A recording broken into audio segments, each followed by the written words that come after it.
Welcome to The Explainer. Today, we are diving into a really powerful thought experiment that's been making the rounds online. It asks a pretty huge question. What if Jesus appeared in Jerusalem right now, in our time? We're going to unpack this whole speculative story and what it's really asking us to think about. So, just to be super clear, what we're talking about here isn't a news report. It's a what-if scenario, right? It's a thought experiment that takes this ancient 2,000-year-old prophecy and just drops it smack dab in the middle of our modern, hyper-connected world. What would that even look like? Okay, so the story puts us right in the middle of a hot, bustling afternoon in Jerusalem's old city. You can almost feel it, right?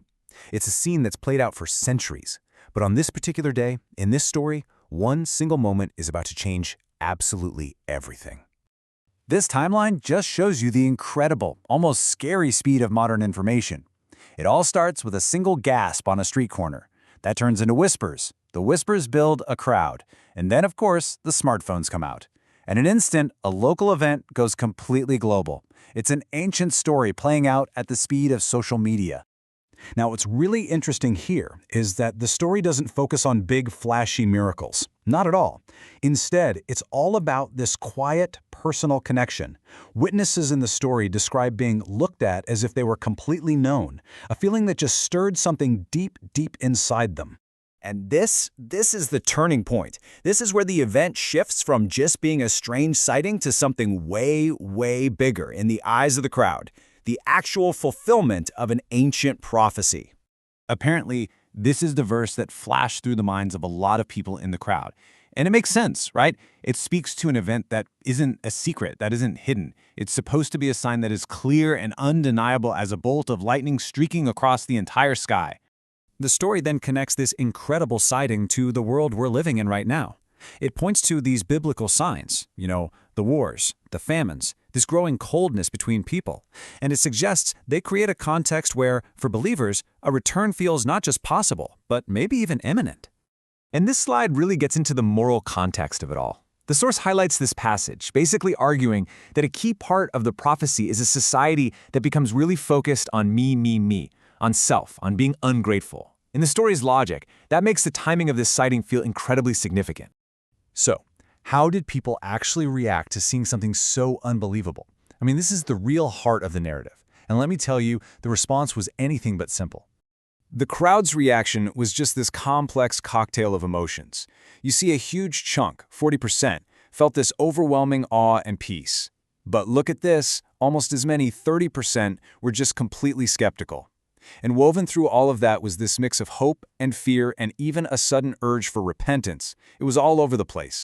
For so many, the experience was intensely personal. It wasn't about being in a big crowd. It was about this one-on-one moment of feeling completely seen, which, for this person, brought this incredible sense of peace. And then you have the other side of the coin, pure modern-day disbelief. This quote just captures that struggle perfectly, doesn't it? It's the clash between what your eyes are seeing and what your 21st century brain tells you is even possible.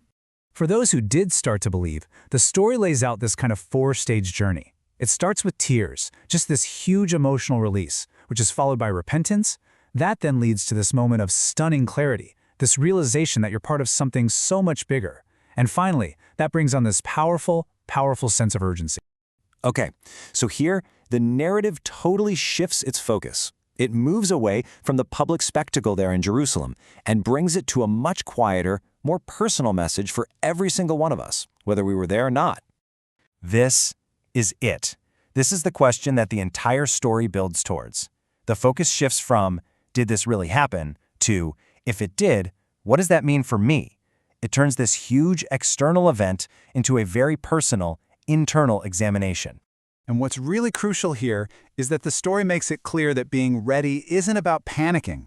It's about this concept of staying awake, of living in a state of spiritual alertness. Because the return is described as being sudden and unexpected, it's a call for constant preparedness, not a last-minute scramble. So what does being awake actually look like in practice?